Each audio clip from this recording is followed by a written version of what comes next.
Bonsoir à tous. À la une de ce journal, une autre scène de torture et acte de barbarie révélée au grand jour.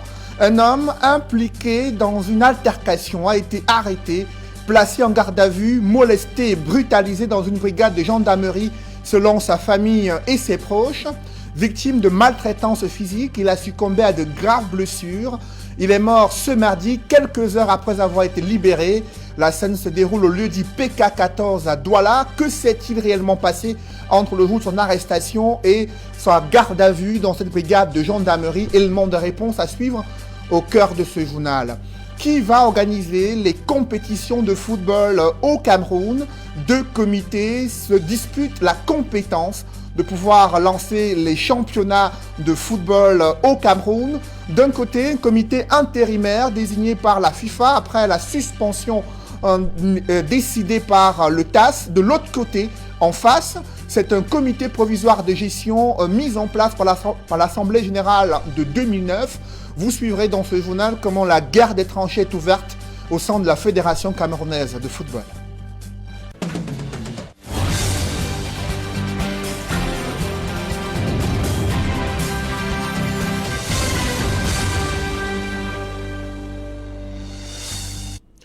Merci de suivre cette édition complète de l'information sur Equinox Télévision.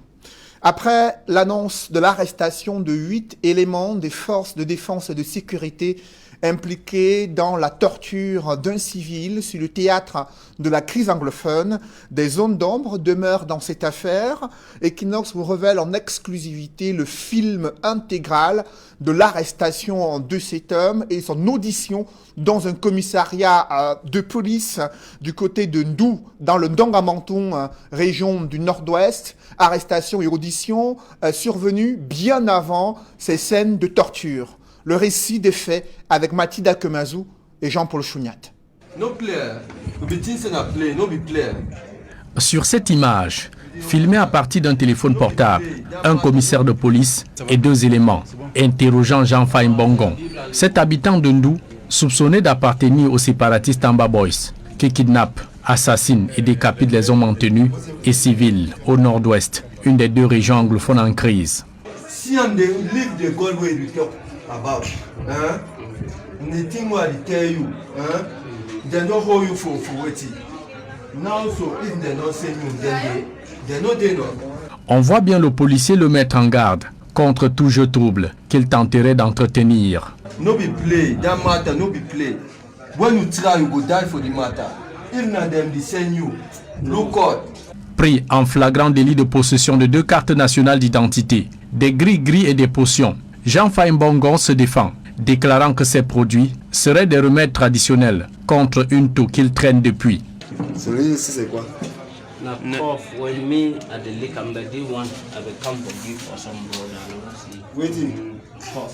Non convaincu de ses réponses, les policiers l'auraient conduit à la brigade de gendarmerie du coin. Jean-Faï Mbongon, ignorant à quelle sauce il serait mangé et devenir la star des réseaux sociaux en cette journée du 11 février 2021. Quand tu vas tout là-bas, ça c'est en bas. Je peux te dire. Ça c'est là, il fait froid ici en Ndou. Il y a quoi avec toi? C'est la magie. On va le côté. Sans d'autres formes de procès, l'infortuné est passé à tabac.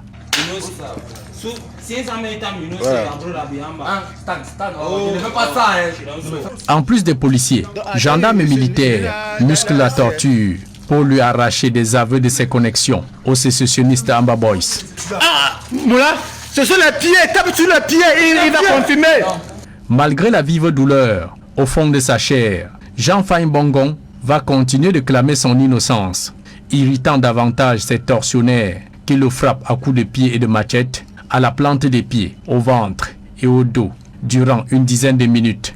Applique, je laisse pas la douleur descendre. Il dit ça, faut ça.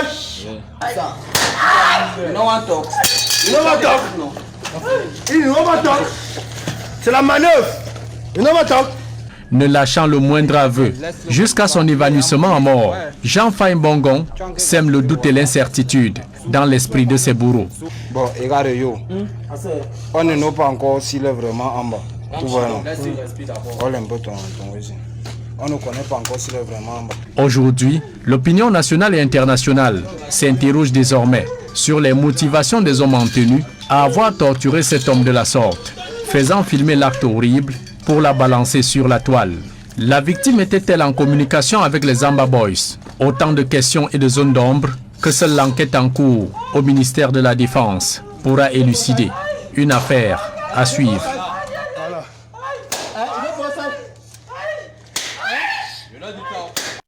L'armée camerounaise a regretté ces actes intolérables et annoncé l'arrestation de 4 policiers, 2 soldats et 2 gendarmes et l'ouverture de plusieurs enquêtes administratives, judiciaires et également militaires. Mettons à présent le cap sur le septentrion, précisément dans le village Mada, dans le Mayo Sanaga.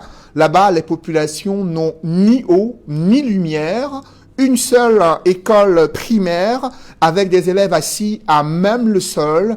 Les infrastructures sociales de base sont quasi inexistantes. Pourtant, les populations nombreuses ont des besoins importants et insatisfaits dans cette localité. C'est le constat que font Amadou Daïrou et Julienne Berthe-Bissaille dans ce grand reportage. Nous sommes ici au village Mada, situé à 10 km de la ville. Un village de près de 12 000 habitants qui abrite une seule école primaire créée en 1993, mais qui fonctionne avec un bloc de 2 salles de classe. Au milieu des cases du village Mada, la principale attraction, c'est son école primaire. Une hutte au milieu d'un terrain vague. Dans cette salle de fortune, les élèves de la CIL, cours préparatoire 2 et cours élémentaire 1, suivent les cours. Les conditions se passent de tout commentaire. Et au-dessus de leur tête, des tiges de maïs et de mil pour les protéger des intempéries, comme en ce moment où c'est tout petit étouffe de chaleur. De septembre, octobre, début novembre, quand il pleuvait, il y avait les gouttelettes d'eau qui descendaient à travers ces tiges-là. Et ça mouillait souvent les cahiers des enfants. On était obligé de repartir à la véranda là-bas. On attend pour que ça se sèche un peu. On vient ramasser le sable, on met dans la salle parce que c'était la boue. À la sortie des cours en semaine ou le week-end, cette salle de classe est méconnaissable après le passage des délinquants. Nous venons trouver la salle où les enfants du quartier viennent faire leurs besoins.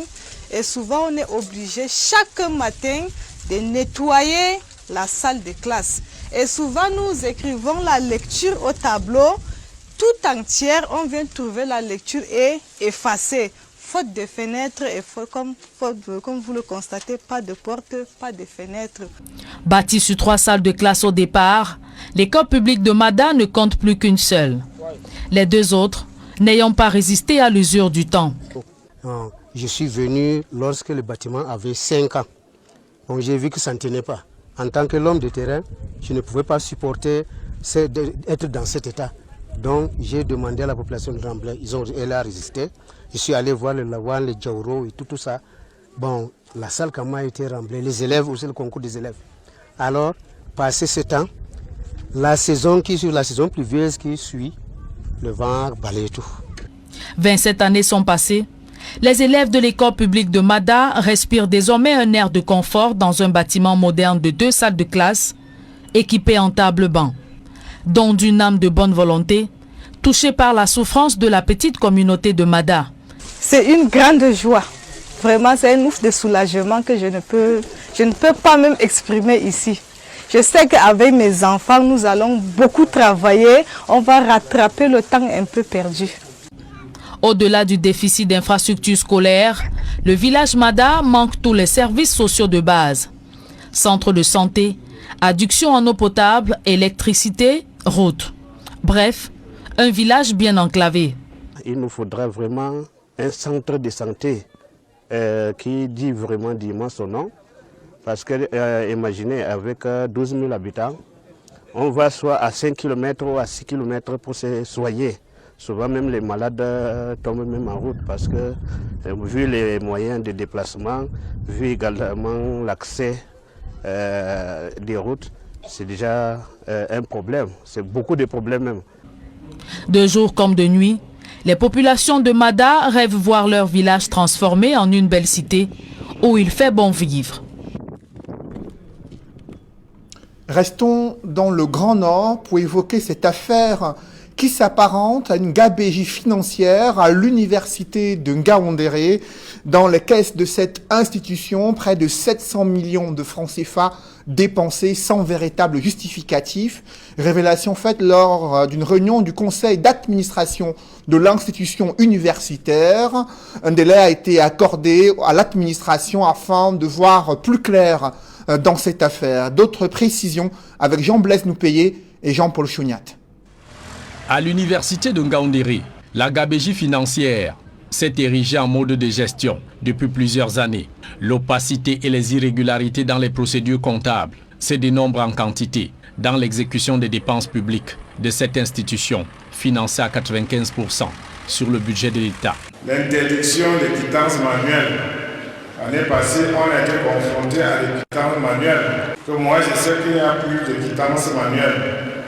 Chaque fois que les quittances reviennent d'un service d'enregistrement, ils viennent d'abord chez le contrôleur sur bordereau. Nous ne voulons plus voir les prestataires porter les quittances en bas pour éviter le faux. Le bilan des mauvaises pratiques et toutes les indélicatesses de gouvernance que dresse le contrôleur financier se passe de tout commentaire pour avoir fait perdre des centaines de millions de francs CFA au détriment de la bonne marche de l'université de Ngaoundéré. Le compte d'emploi 2020 s'élève à 700 millions et personne n'a justifié. On a généralisé l'attestation d'immatriculation parce que ces simples papiers, les gens peuvent les éditer à dents et porter n'importe quel numéro. On a constaté qu'en mettant le numéro de quelqu'un dans le site de la direction, ça donne un autre nom. Donc nous allons veiller, ça va même être plus difficile. Illustration de cette malgouvernance universitaire. En 2018, l'institution a été incapable de respecter ses engagements du 4e trimestre, traînant ainsi des dettes ça et là. Le ministre des Finances, Lupaul Moutazé, a même refusé de combler un déficit à forte odeur de détournement de fonds publics à grande échelle. On va un peu serrer le coude pour chercher à régler les problèmes de 2018. Alors, le ministre des Finances ne veut pas nous donner l'argent, il dit de nous-mêmes faire comme on peut faire. Dans sa correspondance du 17 septembre 2020, il a demandé qu'on tienne compte de ça dans le budget de 2021. Donc ça veut dire que dans ce budget de 2021, on va résoudre toutes les problématiques des impayés de 4e tranche de 2018. Plus grave encore, dénonce le contrôleur financier. L'université de Ngaoundéré a dû payer cash une pénalité de 100 millions de francs CFA pour avoir prélevé des taxes sur des opérations sans les reverser au service régional des impôts. Interrogé sur cette malgouvernance institutionnalisée, le recteur de l'université de Ngaoundéré dit sa part. Qui est en train de faire ce genre d'exercice, c'est la même chose qu'on va faire. Et sinon, de manière globale, pour que les ordonnateurs délégués maîtrisent exactement ce qu'ils doivent faire pour une bonne gestion au sein de l'université. Les dirigeants de cette université vont donc devoir se débrouiller à trouver l'argent quelque part pour combler un déficit cumulé évalué à plus de milliards de francs CFA. Aujourd'hui, dos au mur, l'université de Ngaoundéré manque de moyens financiers conséquents pour payer le personnel enseignant et non enseignant et surtout achever la construction des infrastructures à l'abandon depuis des années. Au conseil d'administration de l'institution, le contrôleur financier siffle la fin de la récréation, demandant aux ordonnateurs de dépenses de serrer la ceinture. Ces agents feront désormais le gendarme. Le moindre franc CFA ne sortira plus des caisses sans être justifié. On va examiner vos dépenses de temps en temps pour voir s'il y a des rapports. Évitons les déblocages. Si vous avez déjà une dépense supérieure à 500 000, passez par un enregistrement marché en bonne et due forme. Le budget de 9 milliards 300 millions de francs CFA pour l'exercice 2021 ne suffira donc pas pour satisfaire tous les besoins sans cesse croissants d'une université qui compte en son sein une dizaine de grandes écoles de formation. Telle que menée au Cameroun, la politique fiscale est la cible de critiques virulentes venant des acteurs économiques, des chefs d'entreprise, sont exaspérés devant une forte pression fiscale dans un contexte de marasme économique, une stratégie gouvernementale jugée asphyxiante pour un secteur privé n'ayant perçu aucun soutien dans ce contexte de crise sanitaire. Ces préoccupations ont été présentées au directeur général des impôts, Mopa Modeste Fatouine. C'était lors d'une rencontre qui s'est tenue au siège du JICAM à Douala.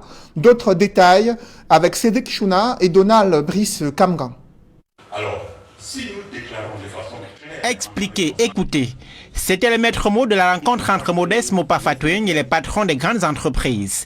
Pour les explications, elles ont porté sur les réformes fiscales de l'État et les innovations de la loi de finances 2021. Au rang de celle-ci, les exonérations dont bénéficient certains secteurs d'activité en guise de soutien à l'économie et que certaines entreprises locales disent ne pas en bénéficier. Nous produisons la seule unité au Cameroun qui produit des serviettes hygiéniques, le coton hydrophile, le coton cardé pour les hôpitaux. Si à nos intrants, on y applique les droits d'assises, vous comprenez simplement que nos coûts de production vont gonfler. On ne sera plus compétitif sur le marché. Le directeur général des impôts a indiqué que cette doléance, qu'il trouve pertinente, fera l'objet de son attention. Autre préoccupation, les pénalités fiscales que subissent les entreprises du fait des erreurs ou des lenteurs dans la délivrance des certificats de non-imposition. Réponse de Modeste Mopa Fatouine. Il n'est plus question qu'une entreprise paye pour des manquements de l'administration fiscale, l'objectif étant de créer la confiance entre les parties. De dialogues doivent exister pour que de temps en temps nous regardions ensemble le curseur. Est-ce qu'il est placé au bon endroit? Est-ce qu'il n'est pas trop en haut? Est-ce qu'il n'est pas trop en bas? Et de manière constructive, je pense que nous pouvons arriver déjà à nous entendre et à regarder dans la même direction. Depuis près de 3 ans, l'État est engagé dans l'élargissement constant de son assiette fiscale, avec pour objectif, explique-t-il, de financer diverses activités.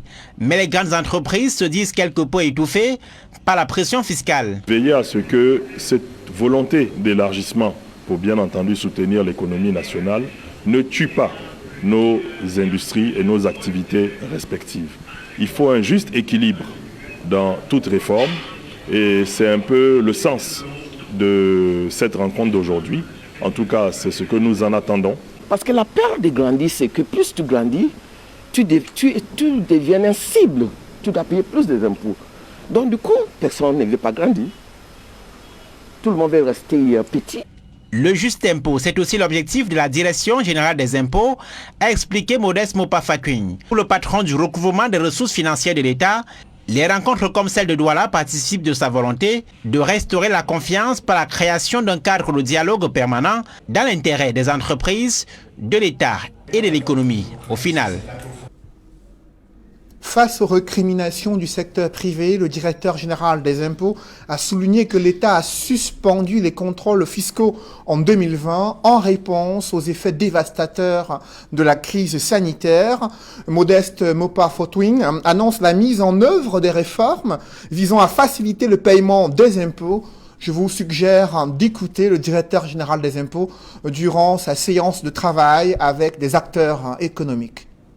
Je crois qu'on l'a rappelé à plusieurs reprises, le contexte économique de l'année 2020, marqué par une crise sanitaire sans précédent et qui faisait donc peser des risques très importants sur la mobilisation des recettes fiscales. Ces risques étaient d'autant plus importants que, au-delà de l'inquiétude que nous nourrissions sur la tenue de l'activité économique, il y a eu des mesures que les autorités ont décidées pour accompagner ces mêmes entreprises pour faire face à cette crise. Vous le savez très bien, en 2020, il n'y a pas eu de contrôle fiscal, il y a eu gel de l'ensemble de l'activité de contrôle fiscal, ainsi que des mesures de recouvrement forcé. Donc l'administration n'a travaillé que sur un seul levier en 2020, le levier que nous appelons chez nous, en jargon professionnel, la gestion. En réalité, c'est quoi la gestion? C'est le levier que vous, contribuables, vous avez en main, c'est-à-dire les versements spontanés, ce que vous décidez vous-même d'aller déclarer en votre âme et conscience. 4 mois après l'engagement des bailleurs de fonds à financer les projets intégrateurs de la CEMAC, la faisabilité technique de ces projets est encore attendue.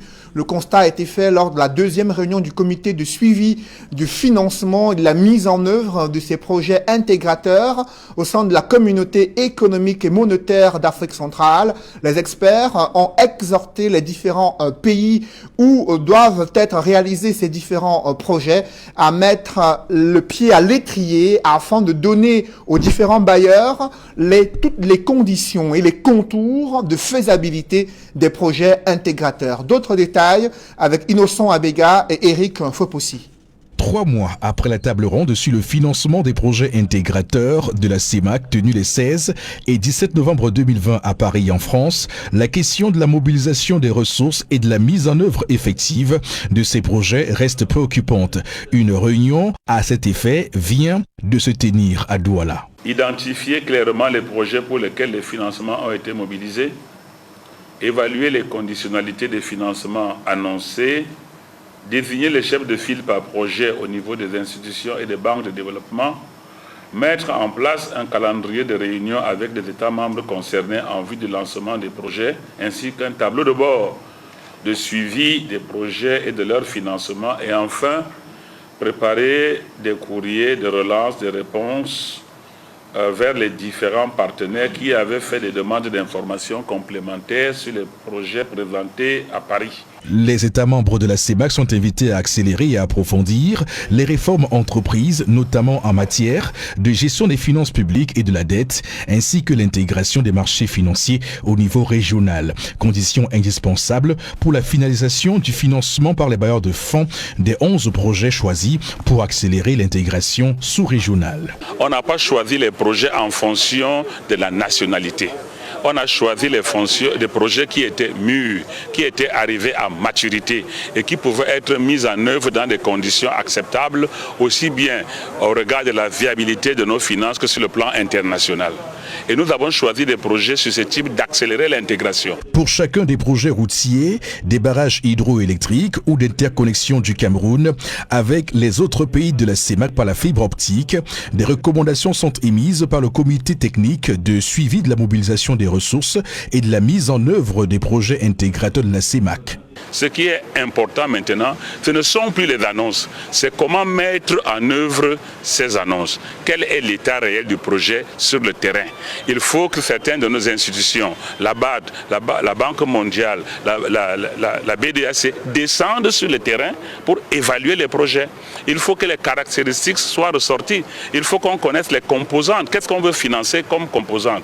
Il faut qu'on sache avec les États membres quel est le programme. Parce que, après tout, il faudra négocier des accords et les conventions de financement. Et on doit négocier en tenant compte aussi de notre capacité réelle d'endettement. Alors que les États membres de la CEMAC s'engagent avec le FMI dans des accords de seconde génération, le comité technique leur suggère de tenir compte des négociations en cours avec la Banque mondiale, la BAD, la BDAC et les autres bailleurs impliqués dans le financement des 11 projets intégrateurs de la CEMAC. C'est l'histoire d'un agent de sécurité en faction dans une microfinance qui vient de succomber à de graves blessures et une maltraitance physique. Selon sa famille, ces sévices corporels sont les conséquences d'actes de torture infligés à leur frère durant sa garde à vue dans une brigade de gendarmerie située au lieu dit PK14 à Douala. Tout est parti d'une altercation entre l'agent de sécurité en question et une dame. L'intervention musclée des hommes en tenue a transformé le quotidien de cet homme en un véritable cauchemar. C'est une enquête signée Steve Eboulet, Eric Watat et Kediara. Autre cas de violence policière qui déboule sur une perte en vie humaine. La victime, Kelbert Daniel César, 35 ans, agent de sécurité dans une microfinance située en plein cœur du marché de PK14, a été admis ce matin à la morgue de l'hôpital Akantini de Douala. Pour comprendre comment il en est arrivé là, il faut remonter au 11 février dernier. César est ce qu'il convient d'appeler un bienheureux qui aime distiller de la bonne humeur autour de lui. Ce jour-là, il va essayer de faire une blague à une dame régulière dans ce box réservé aux coiffures. Mais pour une fois, sa blague est jugé de mauvais goût. Il a trouvé la dame, il a seulement touché la dame à l'épaule. Elle a dit non, ne me touche pas. Il blaguait le jour-là. Il dit que si tu te touches, tu vas me faire quoi? En blaguant simplement. Elle dit non, ne me touche pas, ne me touche plus. Bon, lui, se disait que peut-être que ce sont les blagues qu'il fait souvent avec les gens ici là. Nous sommes habitués à ces blagues. C'est ainsi que les choses dégénèrent et une bagarre s'ensuit. La dame se lève, elle ramasse la bouteille qu'elle avait à main, la bouteille d'eau à boire qu'elle avait à main. Elle veut taper le gardien avec. Il prend maintenant la bouteille là, il botte ça, la bouteille va tomber là-bas devant. Après elle s'est levée, c'est elle la première à se lever. Elle porte au tabouret, elle dose le gardien. Là le gardien prend maintenant le tabouret, il arrête maintenant avec ses mains. Vexée de l'attitude de César, la dame va se rendre à la brigade de gendarmerie de Lok-Bessou, située de l'autre côté de la route, et revient quelques minutes plus tard, accompagnée de gendarmes. Quand le gendarme vient, il se présente. Je suis marchand de logis-chef Youssoufa. Peut-on vous identifier? Le gars a dit qu'il ne peut pas partir. Il est en service parce que c'est lui le vigile de la microfinance. Après, il enlève la carte d'identité. Il donne à ce gendarme. On a envoyé 2 éléments qui n'étaient pas en tenue. C'est ces 2 éléments qui propulsent le monsieur en route à l'amener à la brigade. Kelbert Daniel est malgré tout interpellé et détenu. Entre de 30 minutes après, la dame revient dit que je l'ai enfermé. Je l'ai enfermé. Il est là-bas gardé, il va voir qui est fui. Il l'a enfermé. Alors même la dite somme qu'elle devait payer pour les tresses là, elle n'a pas voulu les payer. Donc c'est elle qui me paye. C'est plutôt le gendarme qui m'a payé la honte de revenir à ma femme. Sa compagne et sa sœur, qui se chargent de lui ramener des produits de première nécessité, déclarent avoir trouvé un homme amoindri, fatigué par les coups et les actes de violence subis au cours de sa détention. Le 13 février, soit 2 jours seulement après son interpellation, sa sœur lui ramène à manger dans sa cellule et face au refus des gendarmes, elle avoue avoir forcé le passage. Dans la colère, je suis entrée forcément dans la gendarmerie. Ce sont les prisonniers qui étaient en cellule qui me disent là où on a enfermé mon frère. J'ouvre là-bas, je regarde, je vois le lit vide. Quand je regarde derrière la porte, je vois mon frère couché en train de convulser, il est en train de rejeter la salive, les yeux sont en train de partir. Mon frère, la langue partait, il avait déjà croqué la langue. Sous le choc, elle pousse un cri de détresse. J'appelle les gendarmes, mon frère est en train de partir, vous êtes là assis. Les gendarmes ne viennent pas. J'appelle les gendarmes, mon frère est en train de partir, les gendarmes se lèvent. Quand ils viennent guetter, ils constatent que mon frère est couché au sol. Ils constatent que c'est là que l'un d'entre eux demande qu'on peut lui faire sortir en salle pour qu'il puisse le taper. C'est quand ils constatent que mon frère est en train de vomir déjà le sang qu'ils ont pris au sérieux. Ils ont délégué l'un de leurs collègues qui part chercher le taxi pour l'amener à la Quintinie. Finalement, c'est à l'hôpital de district de la Cité des Palmiers qu'il sera transporté. Face à sa situation qui se dégrade, un transfert est effectué ce lundi vers l'hôpital La Quintinie de Douala où la victime semble aller mieux. Mais ce mardi matin, c'est un coup de fil de son médecin traitant qui va mettre un terme à l'espoir de la famille. Après un malaise, Kelbert Daniel César est passé de vie à trépas. Une mort que la famille attribue aux actes de maltraitance et de non-assistance à personne en danger, ce d'autant plus que les témoins oculaires de son arrestation affirment. À la brigade, je ne sais plus comment la fête a continué. Mais ce que je me rappelle, c'est que le soir, il y a un indique au nom de Ndjambe qui est venu ici devant ma boutique danser. Il a bien fouetté ce monsieur avec de la machette jusqu'à fendre son dos et qui va lui montrer. Le lendemain, son collègue Eyen, qui est aussi un indique, vient, il me dit que quand il y a un plan comme ça, il ne faut pas que je me mêle parce que cette affaire peut m'amener loin. Je lui ai dit, monsieur, vous n'êtes qu'indique. Vous n'êtes qu'indique, vous ne m'intimidez pas. Il a dit, il a reçu un coup de fil. Il me dit, voilà donc que je pars déférer. Je lui demande, vous partez au déféré, vous êtes gendarme. Si le commandant de la brigade de gendarmerie de Lok-Bessou affirme ne rien savoir des actes de violence qui auraient été portés sur ce jeune citoyen au sein de son unité, les photos prises par la famille du défunt au fond de sa cellule et dans le taxi, ainsi que le rapport médical laisse penser à un cas de violence qui aurait été exercé par des forces de maintien de l'ordre sur ce citoyen qu'ils avaient pourtant le devoir de protéger. Et aux dernières nouvelles sur l'affaire de torture survenue à Ndou, la victime, se portant bien, est sortie de l'hôpital et l'on apprend qu'elle a été à nouveau interpellée par la gendarmerie. Les circonstances demeurent encore floues du côté de Ndou, dans le Ndongamanton, région du Nord-Ouest. Alors que le flou persiste sur la stratégie et le calendrier vaccinal contre le coronavirus au Cameroun, en Guinée équatoriale, le président de la République et ses proches collaborateurs ont donné le ton d'une campagne de vaccination en cours dans le pays. Teodoro Obiangema s'est même fait vacciner contre le Covid, appelant la population à faire de même pour se mettre à l'abri de ce virus. Des précisions avec Nadine Yambou. Sur cette vidéo, le couple présidentiel équato-guinéen recevant le vaccin contre le coronavirus. Les doses reçues par la classe dirigeante font partie de la première cargaison de 100 000 doses de vaccins chinois arrivées à l'aéroport de Malabo. La Guinée équatoriale, c'est le premier pays d'Afrique centrale approvisionné en vaccin anti-Covid élaboré par une firme chinoise. Ce don est la promesse de Pékin faite lors du sommet Chine-Afrique l'an dernier. La première dame des Guinées équatoriales appelle les populations à surmonter la peur et à se faire vacciner. J'ai pu dépasser mon inquiétude pour franchir cette étape car j'ai compris qu'il est question de préserver ma santé et je vous invite, cher peuple équato-guinéen, à prendre chacun votre vaccin. Nous devons nous faire vacciner pour préserver la santé de la population. Dans cette première phase de la campagne de vaccination, seuls les personnels de santé, les fonctionnaires travaillant aux frontières du pays et les personnes à risque qui bénéficient du vaccin. Avec plus de 6 000 cas et 87 décès, la Guinée équatoriale fait face à une résurgence de la maladie ces dernières semaines. Le couvre-feu reste en vigueur dans le pays. Le gouvernement durcit les mesures de restriction pour contenir le virus.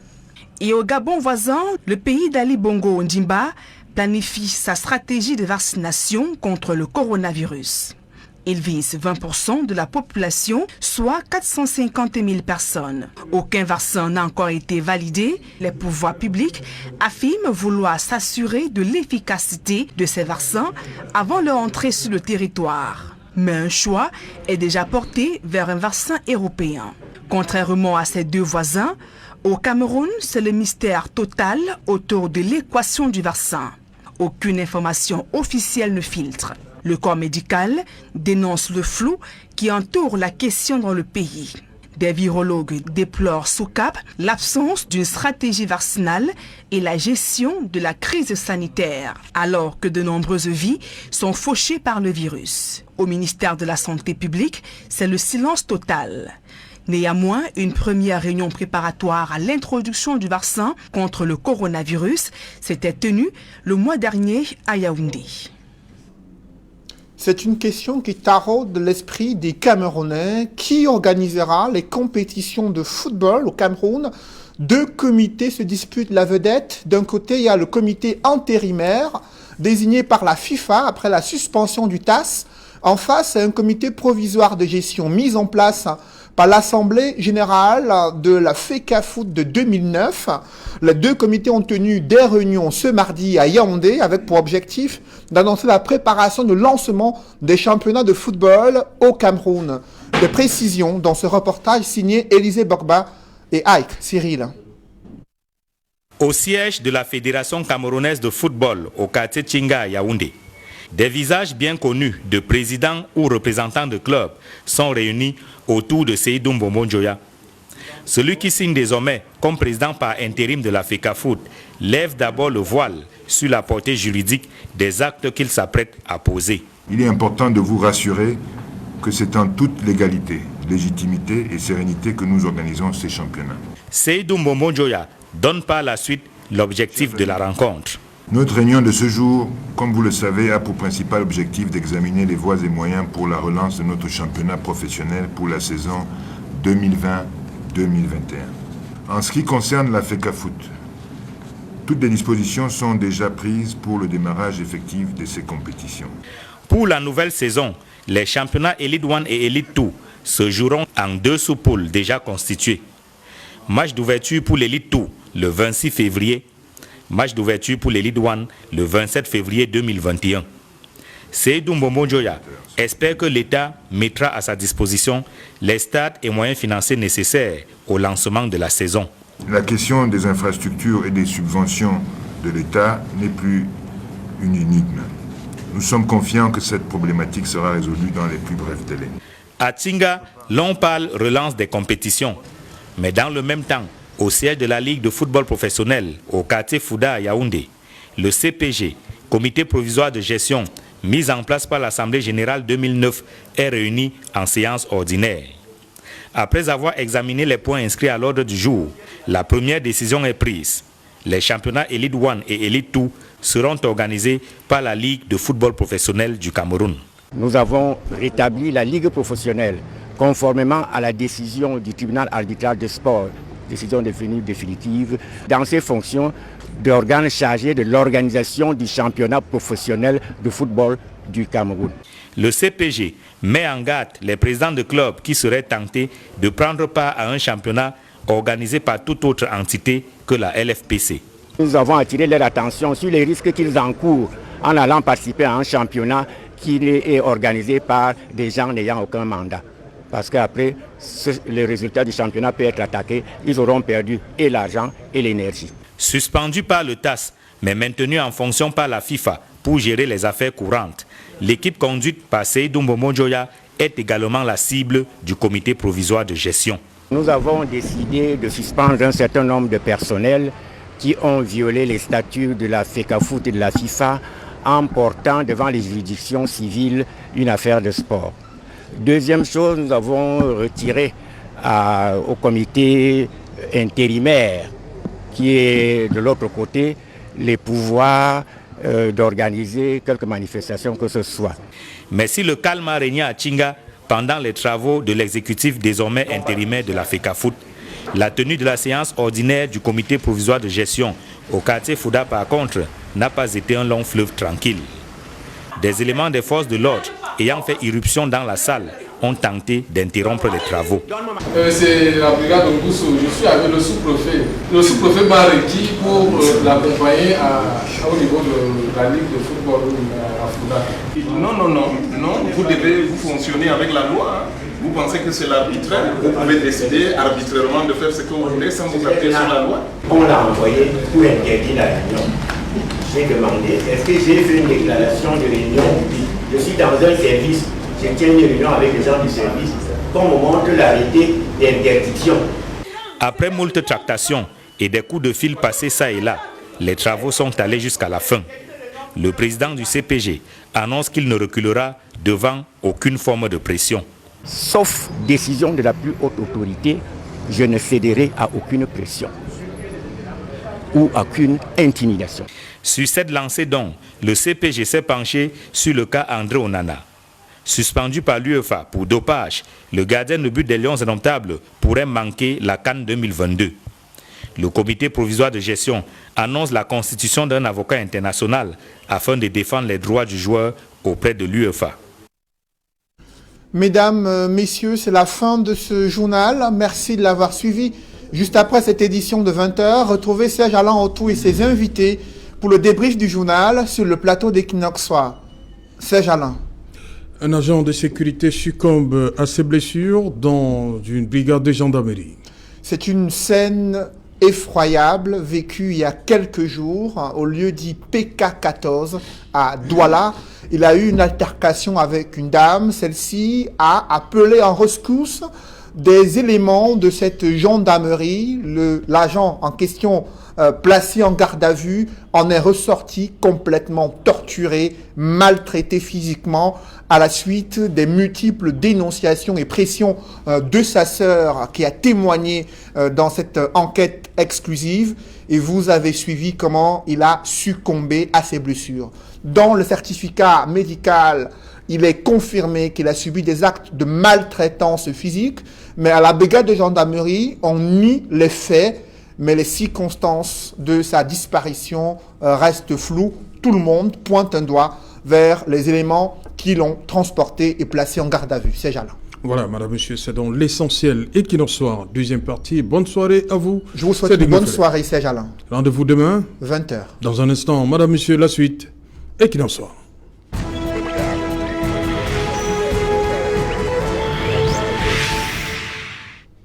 Retour sur le plateau Equinoxe Soir, toujours en compagnie de Camille Nélé, Emmanuel Kougné et bien évidemment Joseph René Mboutouzé. Joseph René Mboutouzé, une histoire banale qui risque de prendre une autre tournée, on peut le dire comme ça. Oui, des attouchements qui s'achèvent dans une brigade de gendarmerie, dans un marché, PK14. Vous savez, on parle tellement de nos forces de défense que je suis un peu dérangé parce que s'il faut tout relayer, on est totalement en train d'exposer notre armée. Il faut définitivement que les gens comprennent que les hommes en tenue sont des êtres humains qui peuvent ne pas toujours être intelligents, qui peuvent parfois se tromper. Mais le risque, c'est que si tout le temps on relaie les exactions de ceux qui peuvent s'égarer, ça va finir par rentrer dans l'imagerie populaire comme si nous avions une armée qui est là pour desservir le citoyen, pour desservir la nation. C'est pour ça que si j'avais été à la conférence de rédaction, peut-être que cet élément n'allait pas faire partie de ce journal. Oui, il y a des gens qui meurent partout au Cameroun chaque jour. Vous croyez qu'il n'y a eu que cette mort au Cameroun aujourd'hui? Il y a des bandits qui assassinent les gens partout là. Ce n'est pas seulement les hommes en tenue qui créent des morts d'hommes. Il faut aussi que des journalistes aillent investiguer. Non, vous n'allez pas faire le procès, merci. Justement, Camille Nélé, face à cette situation, vous dites une histoire banale, hein? Non, c'est une histoire c'est une histoire qui a commencé de manière banale. Voilà, c'est ce que je dis, hein, ça a commencé de manière banale. Elle n'est pas banale. Elle a commencé de manière banale et elle s'est terminée malheureusement de manière tragique. Bon, je n'irai pas jusqu'à, en tant que journaliste, jusqu'à dicter la conduite à un journaliste de rendre compte, mais je dirais tout simplement que ce qui est arrivé est tout simplement c'est révoltant, c'est vraiment malheureux, parce que quand on sait l'opiniâtreté que déploie, par exemple, le commandant de Légion, le colonel Bikele, maintenir la discipline, vous le connaissez très bien, la discipline dans les rangs, que déploie le général Tungue Elias, le commandant de Région, pour que l'image du gendarme soit quelque chose d'exemplaire, et encore que la gendarmerie est un corps d'élite, vous le savez très bien. Donc, quand on se trouve donc face à une situation si déplorable, on se demande s'il y en a qui ne le font pas exprès.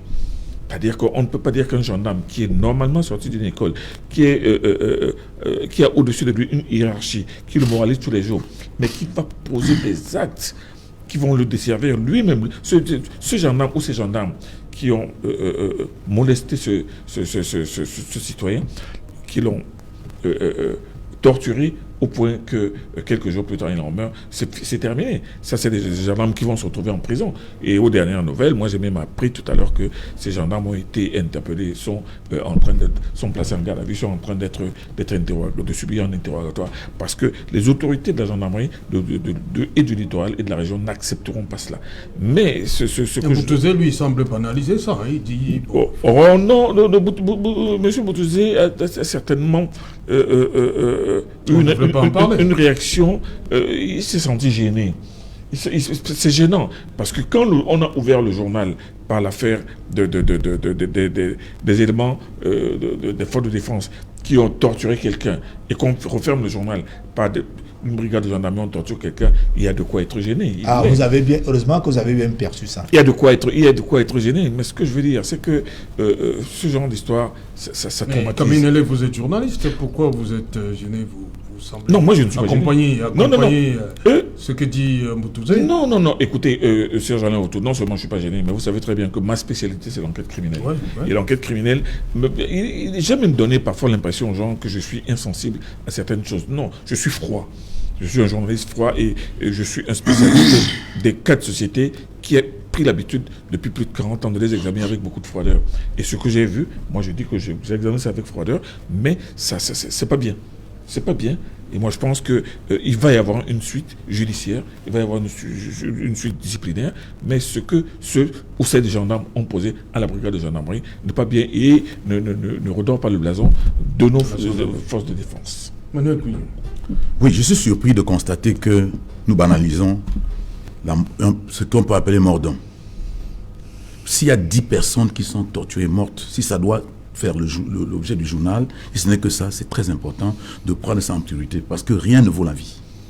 Rien ne vaut la vie. Et puis moi, je me dis que si ces gendarmes-là avaient déjà appris qu'il y a eu un cas de cette nature, où les gendarmes sont comportés de cette manière, et ont été punis sévèrement, ils se seraient abstenus un tout petit peu. Moi, je crois que quand il y a des cas comme ça, il faut publier ça, il faut vulgariser ça, pour que les autres gendarmes comprennent que ce n'est pas possible, n'est-ce pas, que la société puisse accepter de tels comportements.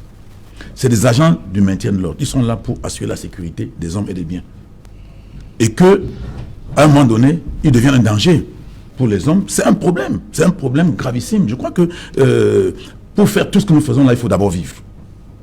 Et si par un mécanisme ou bien par une situation ou une autre, la vie, on peut supprimer la vie, je crois qu'il faut en parler sérieusement. Et je crois que Equinox doit être félicité, n'est-ce pas, par ce fait de rendre saillant ce type de comportement, parce que ça va aider les autres gendarmes. Alors, les gendarmes devraient avoir une formation qui lui permette de comprendre que ce genre d'acte ne doit pas être posé. Oui, ils ont cette formation. Ne parlez pas s'ils ont d'un son parlez de ce cas, mais ne parlez pas de c'est un gendarme. Voilà. C'est un gendarme. S'ils ont dans cette formation. Et puis entre un gendarme qui est présumé avoir torturé une personne et des gens qui fabriquent des boissons frelatées, qui tuent des centaines de milliers de personnes, il faut regarder de quel côté toute cette semaine les enquêtes doivent aller. Je pense que c'est plus important parce que ces boissons frelatées que certains fabriquent, qui ne vont pas tuer une personne, mais qui vont donner des maladies et tuer des milliers de Camerounais. Je crois que de ce côté-là, les investigations ne doivent plus aller dans ce côté-là. C'est moi qui ai la parole. J'ai la parole, s'il vous plaît. Nous parlons des gendarmes. Nous parlons des gendarmes parce que les gendarmes sont des officiers. Laissez les gendarmes. C'est des représentants de l'État. Ils sont investis, n'est-ce pas, d'une responsabilité. Vous parlez des gens que nous ne savons même pas où ils se trouvent. Il faut aller les chercher. Donc, nous parlons des gendarmes parce que nous attendons mieux de ces gendarmes-là. Nous attendons à ce qu'ils puissent assurer la sécurité des hommes et des biens. Et s'il y a une faute de ce côté-là, on ne va pas comparer cette faute. C'est vous qui nous dites tout le temps ici qu'on ne doit pas comparer, on ne doit pas mettre l'armée sur le même pied avec les bandes armées, etc. Donc vous ne pouvez pas mettre les gendarmes. Vous ne pouvez pas mettre les gendarmes sur le pied d'égalité avec les voyous qui sont au quartier, qui fabriquent la boisson avec autant de facilité. Ça n'a aucun rapport. Sans rapport. Il s'agit des gens qui sont censés assurer la sécurité des hommes et des biens. Voilà. Et justement, ce qu'ils développent, ils développent le contraire de ce qu'on attend d'eux. Donc, il vaut mieux qu'on en parle pour que nul n'en ignore et que pour qu'ils se ressaisissent. Continuez de parler. Sens. Quand vous serez au pouvoir au MRC, vous allez Emmanuel Kougné, avant le journal, on vous a interrompu. On va terminer avec sur comment arrêter la saignée. La grande question. Oui, j'étais en train de dire que s'agissant de ce qui se passe au nord et au sud-ouest, il faut faire très attention parce que les gens disent toujours c'est des gens qui veulent couper le pays en deux, ils ne veulent rien entendre, mais ce n'est pas des fous, c'est des hommes normaux. Parfois même... Vous parlez des Banyamulenge. Je parle des Banyamulenge parce que les Banyamulenge, eux, ils parlaient de la sécession, la division du Zaïre. Mais... Quand l'armée, quand Kabila est venu avec son armée et puis on s'est rendu compte qu'il pouvait aller jusqu'à Kinshasa, il est allé et quand le régime de M. Mobutu est tombé, on n'a plus jamais entendu parler de ça. Cette affaire s'est arrêtée. Donc moi je crois que c'est le régime de Yaoundé qui est le problème. Il faudrait que le régime de Yaoundé trouve la solution à à ce problème. Et s'ils ne peuvent pas trouver la solution, qu'ils retiennent que notre pays ne se divisera pas. Eux, ils partiront avec leur histoire de sécession qu'ils ont bricolée avec les bandes armées du Nord-Ouest et du Sud-Ouest. Voilà, Camille Nélé, comment arrêter donc cette saignée chez les chefs? Il est difficile. Qu'est-ce qu'il faut faire? Il est difficile de donner une réponse froide quand on vient d'entendre ce que mon ami, mon très cher ami Kounié, qui confond le point de vue qu'il doit donner à un meeting politique. Moi, je pense qu'il faut rester froid, il faut savoir raison garder. Quand on va chercher un exemple qui n'a aucun sens, les Banyamulenge, ce sont des Rwandais qui constituaient des mercenaires rwandais et avec leur communauté qui constituait la milice qui a accompagné Kabila. Ce ne sont pas des Zaïrois. Et d'ailleurs, jusqu'aujourd'hui, les Banyamulenge occupent une partie importante du Zaïre. Il faut vous renseigner, mon ami Kouyi. Les Banyamulenge et les Zaïrois. Mon ami Kouyi. Laissez-moi parler. Et quand vous voulez, ce ne sont pas les Congolais, quand vous voulez parler de sécession, on a vu des cas de sécession en Afrique, avec par exemple le Biafra. Le Biafra où M. Ojoko a décidé de faire une sécession. Il était même soutenu par la France et par certains pays africains. Et ça a été l'occasion de l'une des guerres les plus dures d'Afrique, avec plus de 3 millions de morts. Alors, voilà la sécession. Mais cette sécession a été... Non, quand il y aura 3 millions de morts. Non, écoutez, ne cherchez pas à justifier. Pourquoi parler de Biafra? Parlez du Soudan. Mais le Soudan, pourquoi parler du Biafra? Mais vous, est-ce qui se passe au Soudan aujourd'hui? Après la sécession, regardez que le Soudan ne suit lui-même et dans la guerre jusqu'aujourd'hui. Vous souhaitez que nous devenons comme le Soudan l'a dit. Comme le Soudan dit, parce qu'ils veulent nous faire croire que dès que les gens disent ça, ils sont des fous. Non, vous allez chercher des exemples extravertis qui n'ont qu'une similitude avec le Cameroun. Et maintenant, quand vous allez les chercher, prenez au moins la précaution de vous dire, de vous mettre dans le vrai. Ne restez pas dans le fantasmatique. Donc ce que je voulais dire, c'est que la solution aujourd'hui, il n'y a pas une solution. Il n'y a pas de baguette magique. La première chose, la première urgence, c'est de faire comme on fait dans tout pays organisé. C'est-à-dire qu'on ne négocie pas avec les assassins et les tueurs. On les éradique. Restons sur la protection des chefs. La protection, on n'apprenne pas qu'on a exécuté un autre chef. La protection des chefs, donc, vous posez une belle question. Quand le ministre de l'administration territoriale a demandé aux chefs de rentrer dans leur village, il pensait que, d'abord, en rentrant dans leur chef, ça va mobiliser les populations. Et ces populations elles-mêmes sont capables de protéger leur chef. Parce que ce que l'on ne dit pas, ou ce qu'on oublie, c'est qu'après l'assassinat de ces 3 chefs, les populations ont protégé un 4e chef qui avait été enlevé et ont même sorti à l'extirper des mains de ses ravisseurs. Ça, on ne fait pas ressortir cela. Non, c'est fini. Ce que je veux dire, non, ce n'est pas fini, Kounien. Écoutez, ne restez pas dans un catastrophisme qui sert peut-être une idéologie qui est contre la construction de ce pays. Ce que je veux dire, c'est que aujourd'hui, Serge, j'allais vous poser une question. Comment assurer la protection des chefs? L'armée est là, la gendarmerie est là, les populations elles-mêmes sont là. Et les populations sont même les premières à être concernées. Alors, ces populations qui doivent savoir que les chefs, si des individus qui n'ont rien à voir avec leur village viennent tuer leur chef. Mais ça veut dire que ces gens-là ne peuvent pas leur assurer le bonheur. Et ces gens-là tueront quiconque sera contre eux. Je pense que le premier protecteur de ces chefferies, c'est la propre population. Maintenant, ces populations seront davantage soutenues maintenant par l'armée qui a compris. Parce l'armée pensait qu'avec les populations, ça pouvait conforter les populations dans la protection, dans le retour à leur propre bercail. Mais non, je pense que l'armée va prendre davantage de mesures pour assurer davantage la protection de ces chefs. Et moi, je pense que c'est le début d'une solution. Et je suis sûr d'une chose. Je suis certain que l'assassinat barbare de ces chefs va susciter une réprobation dans cette région-là qui va peut-être commencer à faire ce qu'on appelle un retour de manivelle.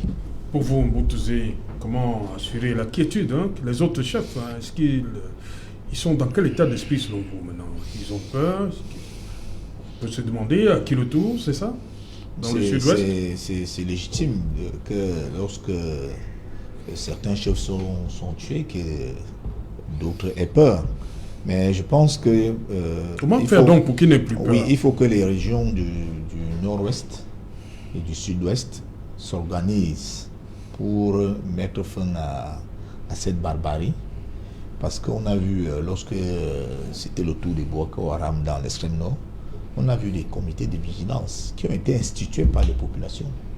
Et lorsque ces comités de vigilance ont été institués, maintenant sur le plan de l'encadrement, l'armée les encadre Et vous avez vu que ces comités de vigilance ont quand même contribué à ce que finalement la Mecque régulière camerounaise arrive à vaincre ces terroristes de Boko Haram qui voulaient prendre l'extrême nord en otage. Il faut véritablement que les populations s'organisent pour maintenir l'état de droit. Et l'état de droit, c'est de ne pas demander à l'armée régulière de déposer les armes, c'est de combattre tous ces brigands qui sèment la terreur dans les régions du nord-ouest et du sud-ouest. Ok. Pour vous, Emmanuel Kougné, qu'est-ce qu'il faut faire là pour que une semaine, 2 semaines, je suis embêté. Quand chef a été je viens d'entendre monsieur dire, l'armée pensait que, le ministre pensait que on ne peut pas gouverner un pays en pensant que ça c'est encore des probabilités, des conjectures. Moi je crois que quand on gouverne un pays et quand il y a une situation aussi grave, on réfléchit, on trouve des solutions.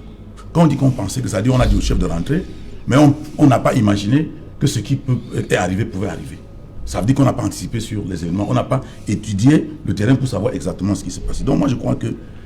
Non, le ministre dit que la situation n'est pas celle qu'elle était il y a 3 ou 2 ans. Elle se normalise petit à petit. Mais il croyait. Mais est-ce qu'elle se normalise ou pas? Si elle se normalise, on ne tuerait pas les chefs de cette manière. Moi je pense qu'elle ne s'est pas normalisée. Je crois que la situation va s'aggraver.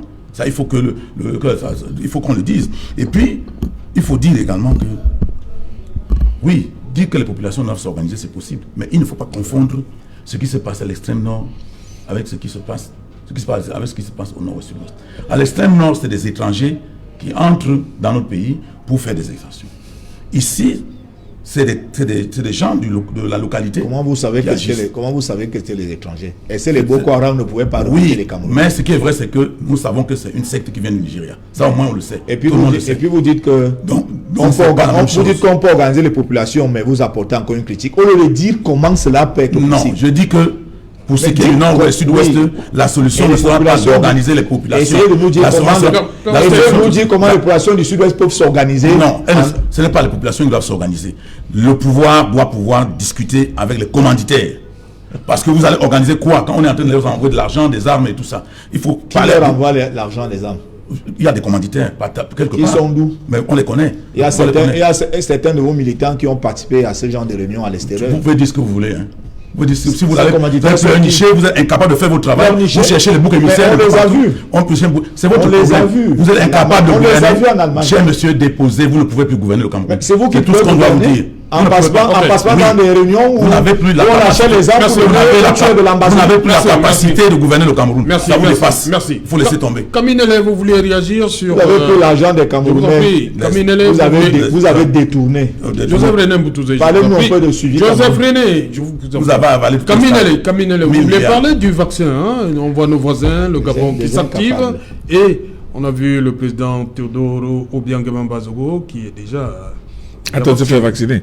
Mais on devrait se pose la question. Nous devrions d'abord chercher à savoir. Non, nous devons d'abord chercher à savoir si c'est le vrai vaccin comment? Si c'est le vaccin qu'on lui a inoculé. Mais je vais vous dire une chose. Oui. Je vais peut-être gêner beaucoup de gens.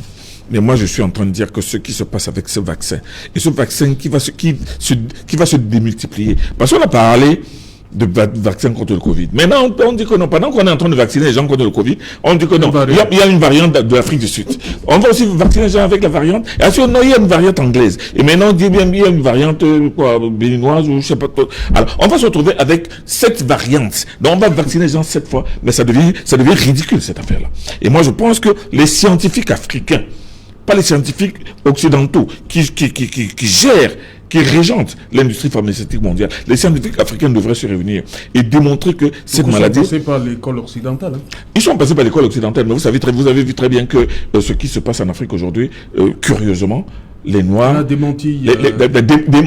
la fameuse aide que l'on demandait de dispenser à l'Afrique au début. Parce que quand ça a commencé à tuer les gens aux États-Unis, non, nous devons sauver l'Afrique. Mais l'Afrique n'était même pas protégée.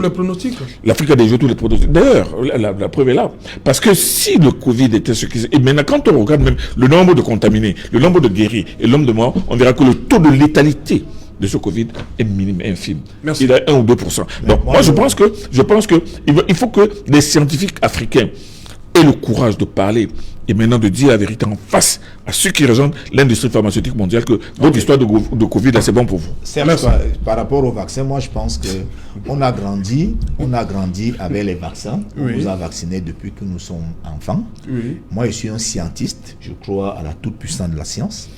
Le jour où il y aura le vaccin contre le Covid, moi je me ferai vacciner. Il n'y en a pas encore? Le jour que ça sera disponible au Cameroun, moi, je me ferai vacciner. Il y a Sputnik V, il y a Moderna. Je me ferai vacciner. Il y a AstraZeneca. Et donc vous aurez plusieurs vaccins, Boutouzi. Non, je vais me faire vacciner. Mais même pour les variants. Qu'est-ce que vous allez faire des variants? Vous imaginez combien de fois j'ai été vacciné depuis que je suis bébé? Pourquoi ces vaccins-là, vous y croyez à l'époque, mais maintenant, pour le Covid? Non, merci. Pour une raison simple, on nous a dit, on nous a appris que le vaccin, laissez-moi terminer, le vaccin est préventif, il n'est pas curatif. Et maintenant, on est en train de nous faire croire qu'une maladie qui n'existe depuis 1 an, on a déjà trouvé un vaccin. Donc, on vous donne le vaccin en 9 mois. Est-ce qu'on a eu le temps d'expérimenter de constater tous les éventuels effets secondaires? Parce que c'est une histoire. Merci. Cette histoire-là, on va nous dire. Vous allez refuser de vous ouvrir au monde parce que vous avez. Merci, cher monsieur. Merci.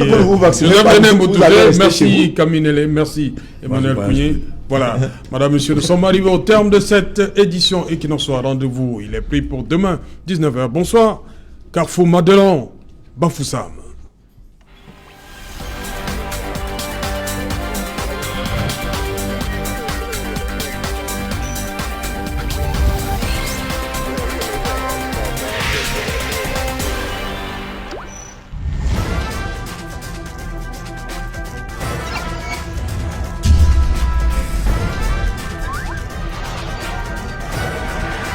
Equinox Télévision.